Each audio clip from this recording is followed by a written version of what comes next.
While there were a lot of really good games to release in 2024, we also saw some major problems within the industry. Quadruple A failures left, right, and center, tons of layoffs, and games journos being called out for their BS. And now an article has released titled A Year of Questionable Game Journalism that rips into these activists. I have a few different things to show off, but before I get into the topic, if you enjoy the content I create, check out the links in the description, join the community in my live streams, and consider supporting through Patreon or YouTube memberships. Now, of course, there were a lot of really good games to release in 2024. Don't get me wrong, Black Myth Wukong, Stellar Blade, Grand Blue Fantasy Relink, Princess Peach, Showtime, Zelda Echoes of Wisdom.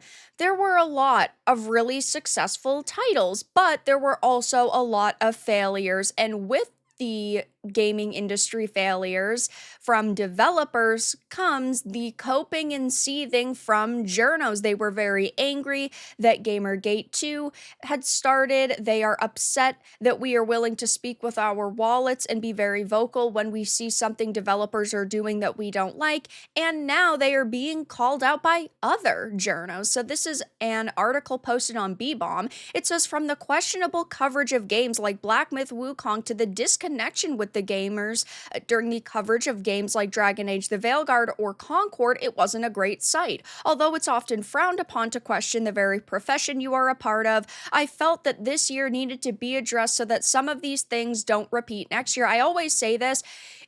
I don't think that there are many good game journos out there still, but there are a few, right? Like 98% of them are activists who only want to push their political opinions in your face. They're going to constantly belittle and attack their audiences, but there are a few good ones out there, and it seems that we found one. So it says, let's start with the biggest point of contention this year, the coverage of Black Myth Wukong. This infuriated me to no extent because for months leading up to the release, these people were attacking the game, but then even afterwards, they were still trying to tell people not to buy this title because of accusations made against them.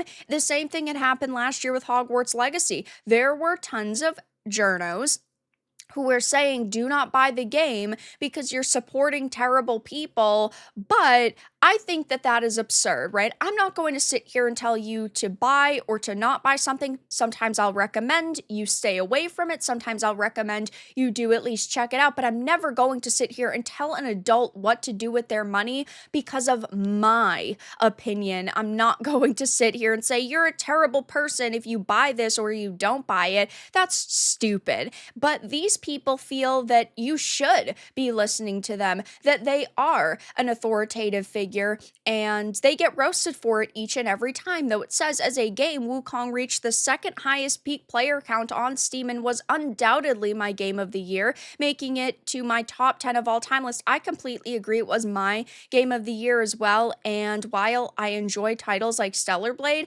nothing came close. However, the entire coverage of Black Myth Wukong from before its release to its review and beyond showcased highly questionable coverage from many well-known game journalists. It all started when rumors surfaced that the developers behind Wukong Game Science had a history of sexism and misogyny. That's a massive claim to pin on an up-and-coming game studio, so everyone was expecting strong evidence to back it up, but that wasn't the case. It was based on a few anonymous interviews and one highly mistranslated post on Weibo from one of the co-founders of Game Science, keeping the anonymous interviews aside, which also only referred to possible sexism in the company based on innuendos. The drastic mistranslation of a post from Game Science's co-founder shouldn't have happened. The fact that they never had come out and apologized and said, you know what, we are going to retract all of our statements because of this highly mistranslated situation. They never did that. They decided to continue with that narrative, which is disgusting. That is not okay.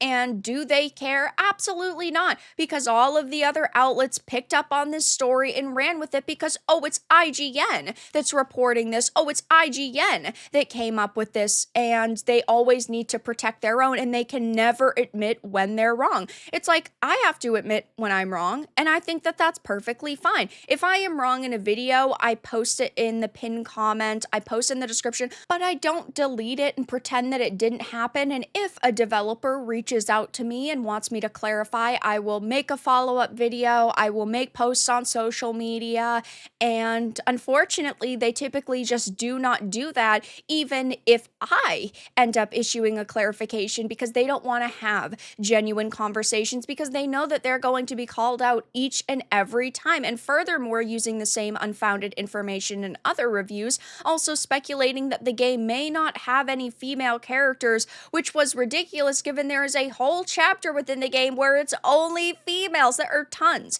of female characters within this title, but they constantly want to complain, and it just shows that they don't actually play the titles that they're talking about, because when they mention, oh, there's not a lot of females, as the game goes on, there are more and more females. I mean, that's why I live stream almost every game that I talk about, because I think it's only fair that if I'm going to discuss it leading up to the release, I also give it a fair chance once it finally does.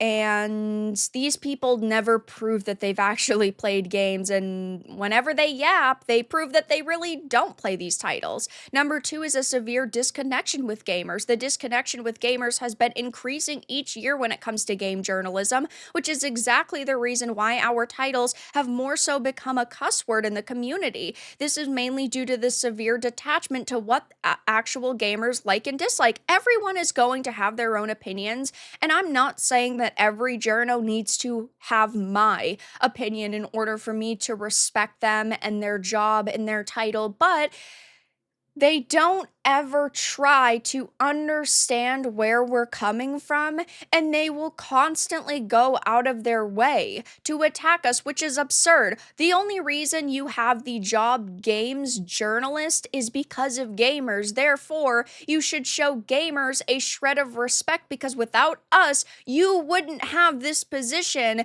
And well, that's why we're not crying over the fact that so many journos are getting laid off right now. If you had shown us a little bit of respect as human beings, maybe we would sit here and defend you, but there's nothing to defend. They go on to talk about how a clear example is Dragon Age the Veilguard, which was dubbed the Game of the Year by many games journalists, only for the game to perform terribly when it came to actual sales.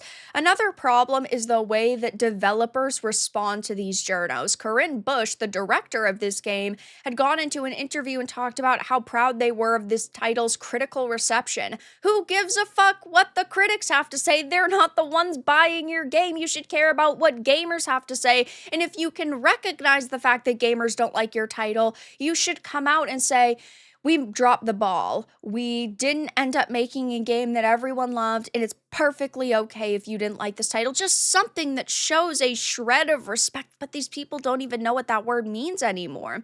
Almost every review I have read talks about the underwhelming dialogues, even some recommending to not play the game for the story. And these very reviews are also calling the game a Game of the Year contender, not based on what Dragon Age should be strong at, but based on the combat and exploration. I enjoyed the combat. I thought the exploration was okay, but the story was so mediocre. So many of the characters were cringeworthy, and then you have modern terminology shoved in there, picking your pronouns, transgender, non-binary. I think that that is pretty absurd in a fantasy game, but even if that was pushed aside, I can't say the rest of the game was good in any way, shape, or form. If a game is amazing, but it has some of that other stuff, I can look past that and enjoy the experience, but there was nothing with this game that I'd recommend. Number 3 is the era of safe reviews. Safe reviews have become a trend for many games journalists who fail to identify how a game would be received by the community on release. The 7 out of 10 or 3.5 out of 5 have become a meme in the community. People meme on me all the time because I actually initially gave Starfield a 7. I thought it had a lot of potential. I liked a couple of the characters. I thought the exploration was fun, but I did feel that there were a lot of kind of cringe-worthy dialogue elements, and I felt that there was a lot of missing features like vehicles. There were quite a few bugs. I still enjoyed what was there to a certain extent, but yeah, I mean, it has become a meme in the community, and it's because of these very people. Concord, Skull and Bones, and Star Wars Outlaws have 697 2.6 2.6K and 2.4K peak player counts on Steam, respectively, becoming the biggest failures of 2024, which is such a terrible situation to be in. Imagine dumping hundreds of millions of dollars into games, and this is what you end up with. These three games alone are over $1 billion in cost if the rumors and reported numbers are to be believed, which is mind-boggling to think about, that on one platform they maxed out at 697 2.6K and 2.4K peak players. I mean, the state of games journalism is not a positive one, and hey, they could still at least try to understand where we're coming from, but they never ever do. And one thing that this article does not mention is really Gamergate 2.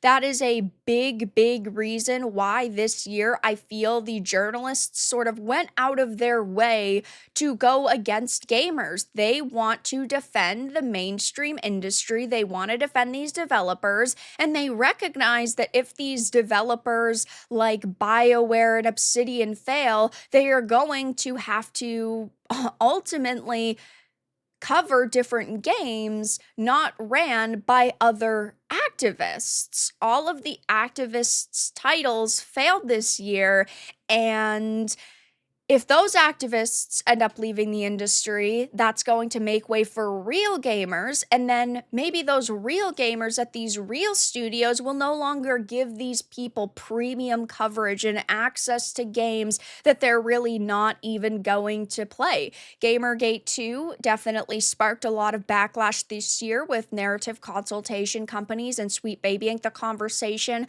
of DEI in the industry has been a very prominent one, though at the end of the day, that's not going to go away anytime soon. That is not just an issue isolated in 2024. It's been going on for a decade since the beginning of Gamergate 1, and it's going to continue to happen. So I will be keeping my eye on games journalism going into 2025, of course, but for now, that's all that I really had to discuss in this video. Let everyone know your thoughts in the comments below. If you enjoyed this, give it a like, and if you didn't, give it a dislike. I appreciate your support either way, but I'll talk to you all again in the next video really soon.